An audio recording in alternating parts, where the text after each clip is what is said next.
Okay, so this is, I guess you would say, part three of the Leroy.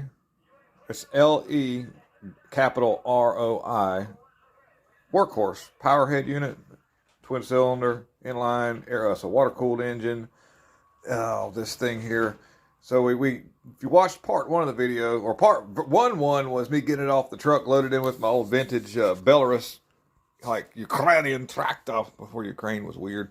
Anyhow, got it in the shop here, or in the building I'm working on in my house, and then part two was kind of just going over it, looking and seeing what we had to work with. Got the top of it off, and then we had one cylinder that was a little bit wonky because I guess maybe some moisture got down in there again, and had the valve kind of seized a little bit. So we put some transmission fluid in there and kind of freed everything up. But notice we didn't have much of a spark, and so we stopped there because it was time to eat.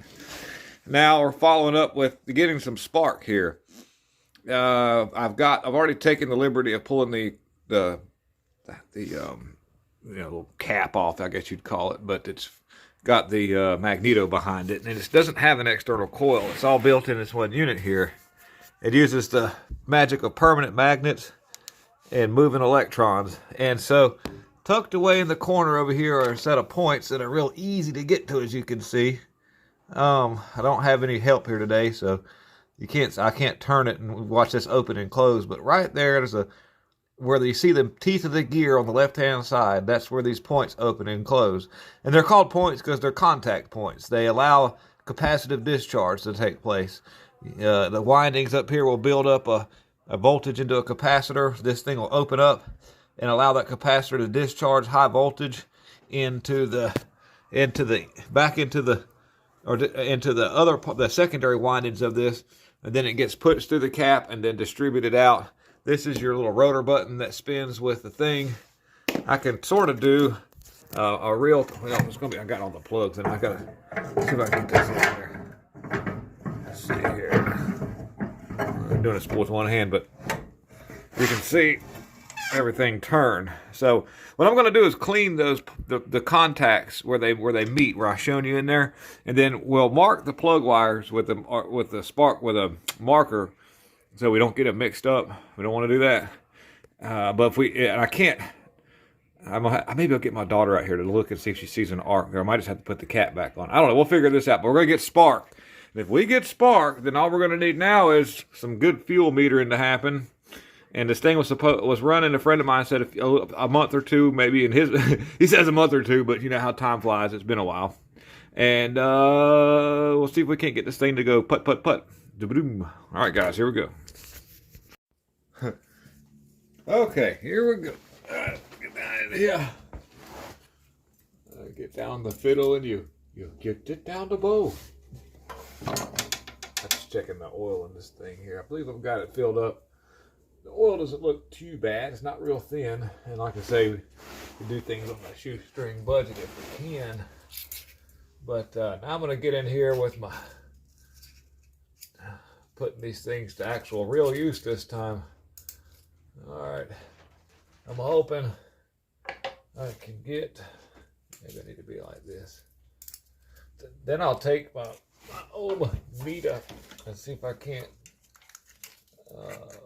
find, before I put the cap and everything on it. Might have to, they're in a tight little spot right there. Tight. Let's see, these have an angle to it. Maybe that'll benefit me. Let's double this up, make it nice and thick. I'll go like that right there. That way it'll be.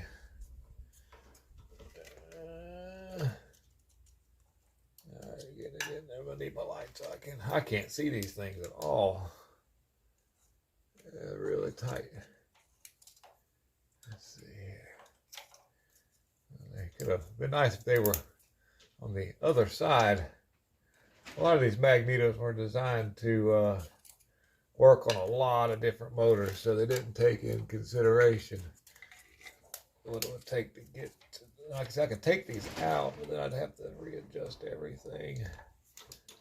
And maybe I may still end up having to do that. But let's just see if we can get a little wipage going on there. Get these in okay.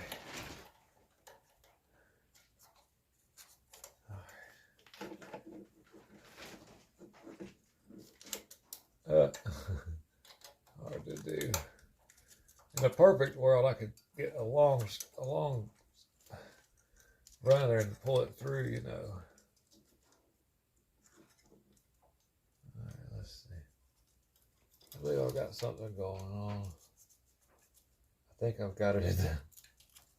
No, I don't have it in there. I may cut the video because you see what I've got to do here. I don't want it to be 4 hours long. So let me get these cleaned up on, yeah, let me get these cleaned up. All right, so I've got them sort of clean. I ran emery cloth across there best I could without taking them out. Well, not really best. I could probably do better, but if we can get it going like this, we'll get it going. We just want to hear this thing ruin a little bit. All right, so I'm going to put my, let's see if you can see that in the camera shot there, but we're going to use a digital multimeter. This might be too advanced for what we're doing here. Let's see. All right, so now I'm going to see if we got continuity. Where's my alligator? There they are. Okay, let's make sure we got good alligator clips. That's always I know that, you know, it's not just, sometimes one step can save you a lot. Okay, that checks out like a good alligator clip. We're going to hook it right to the part that goes to the capacitor. That's amazingly very old, and I don't know how they hold up that long, but sometimes they do, sometimes they don't. That could be part of the trouble. But we're going to see if we have, when this thing closes off, we should show a closed circuit. We'll just go right to ground somewhere. Maybe right here. Oh, that's good. Okay, now let's see if they open up. They should open up.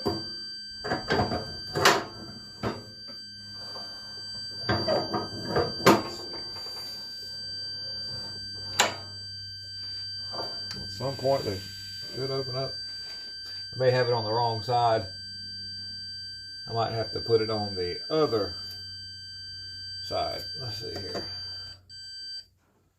Let me see here. One side is, make sure I'm doing this right here. Yeah, that's the one side. That could be a problem. That could be a problem. We're showing it a possible short. Maybe. Unless I'm doing something wrong here. That's on that side. The other side is the side to ground. Oh, I see what I've done here. That's what I've done. I think I need to be right there. Maybe I messed up. Let's see.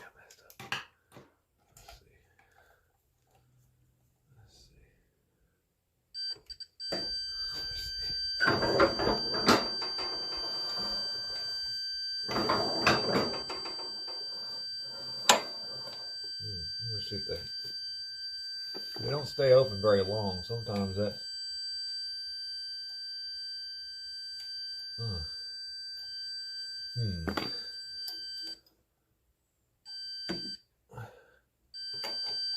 see.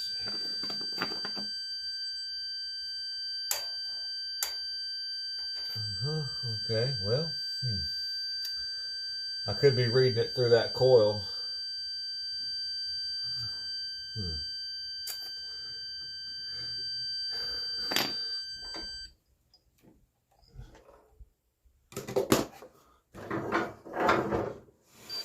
Oh, okay.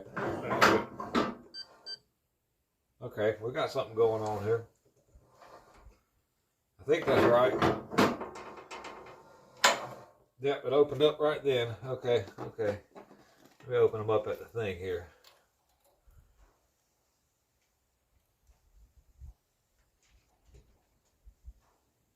Well, something changed when I did that. Like I said, it's a little different than your regular vehicle points because it goes through that capacitor. Yeah, something's happening there. We've got something going on, something better than what it was.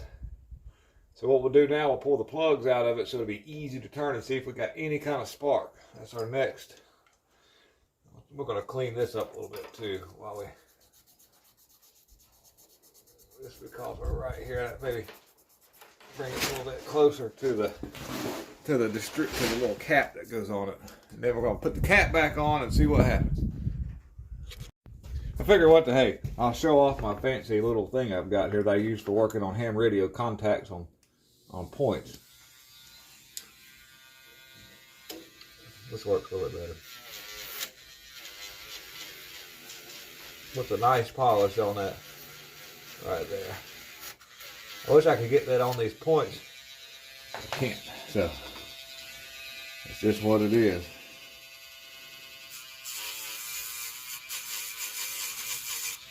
That looks good.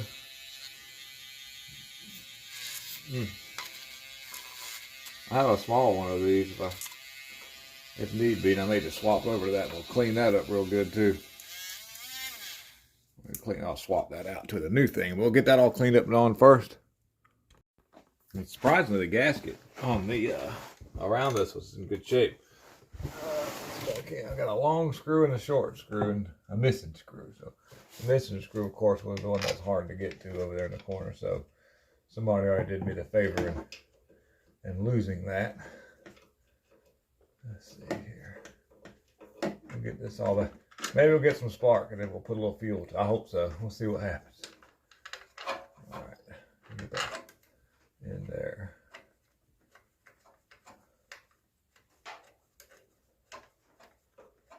It's moving along pretty nice.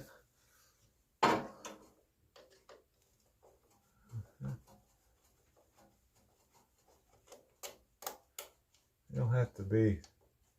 You know, this thing's made out of some kind of bakelite, I would imagine. So cranking it down to death would probably not do us any good. Back in the day before they had ABS plastic or whatever you want to call it, there was bakelite. A great insulator, but very brittle. All right. Bakelite was the go-to thing in high voltage when it came to tube radios and different things that used that, because it was a great insulator. Some plastic can be quite conductive. You'd be surprised. It's porous. It gets real porous, and so sparks can jump through some plastic. That's why, especially when it comes to wiring for houses and stuff, you see a voltage rating on it. Even though it's rubber, that rubber is bonded together. And in that bond can be small little perforations where especially direct current can find its way through there. Now, this thing right here kept wanting to jump in front of the fan, and that was not good. So now we're going to pull these plugs. Let's get this thing up where you can see what I'm doing here. I'm going to just makes it a lot easier to turn the motor. And see that jumps in front of the fan. Hey girl, my daughter's coming out here to join us on this. She's going to watch and see if we've got spark here while I turn it. Let's see here. I've numbered these plug wires accordingly. She's got, what do you got, the kitty cat or a dog? Got a dog. She's got the little dog. Let's see, I don't want to lose this washer here. Put these. You want to turn or you want to watch? I want to watch. Okay.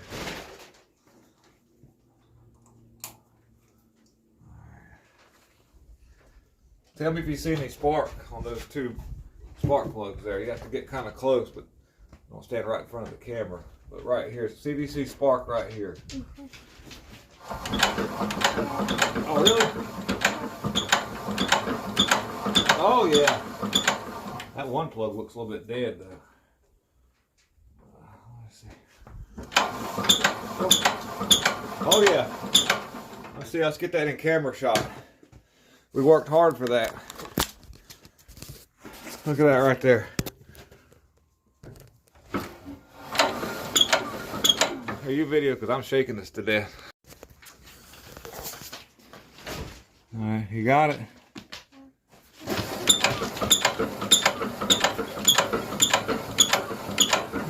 see if we can.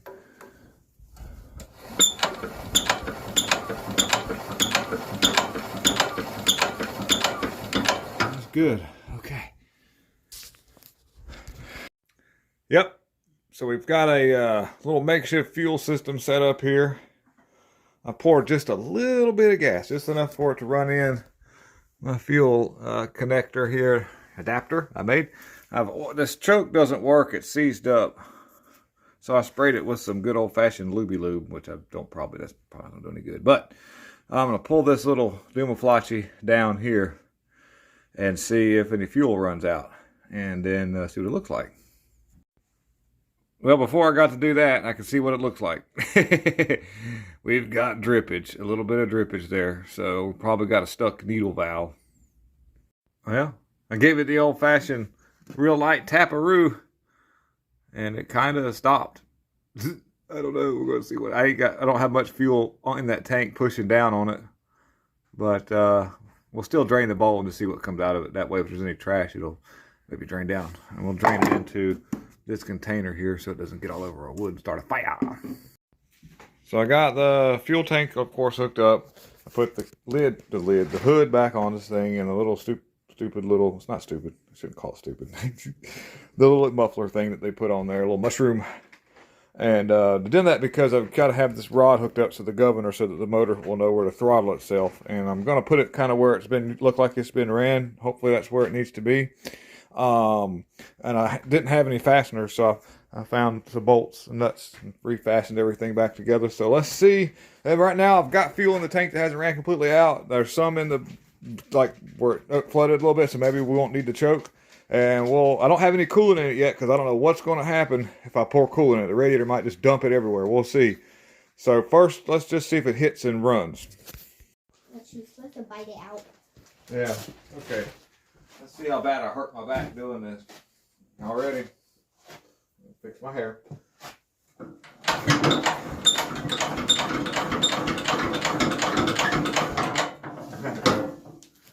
Yeah. Okay. Dad, can I go down that trail that I saw? Sure. Well, it's a no-go on that one. Let's see here. I believe it's wide open at the moment. We'll try it some more here.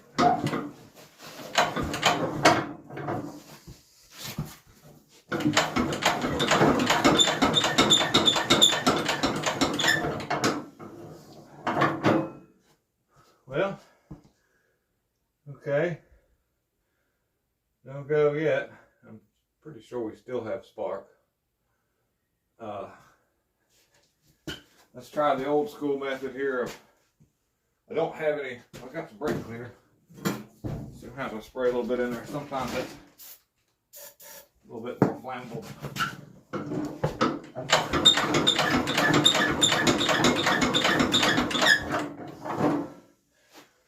Okay. Back to the drawing board for a little bit there. I don't know if this is going to do any good or not. We're going to try the old school. See what happens if we huff it a little bit and see if it'll take off and run. It's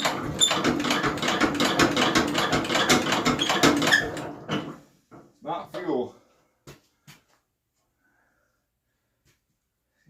Somewhat. Let's see here. It'd be nice to have a buddy.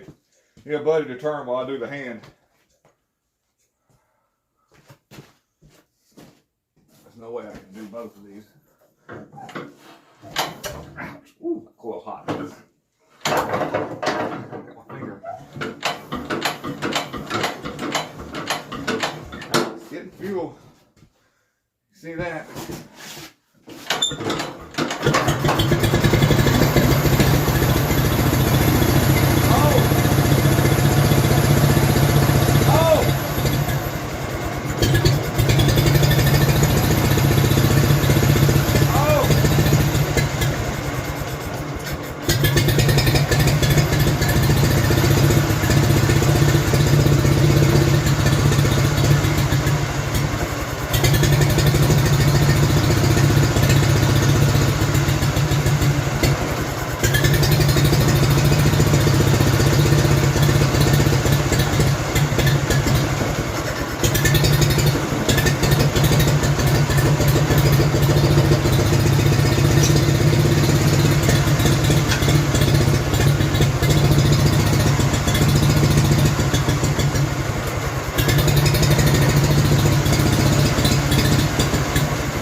goes out to Jonathan Winnings for allowing me the opportunity to do that by providing me with these fun projects that we found at his place. It's running right now. The carburetor a little iffy, but not bad for just to get running to sitting out forever in a whole bunch of long time. If you want, I've got some more videos I did on this Novo. We got it going, and we've got some other stuff in there as well. Future projects will be that light plant that you might have seen. We'll get you in sometime. That's going to take a little work. We've got to find some pieces. But I really thank you all for watching. That was a fun video. Not knowing how it was going to go, but it's running, and y'all got to see. Watch part 1 where I had to get the compression up on the #1 cylinder and do some other stuff. Pretty interesting stuff. Thank you guys. I'll see you later.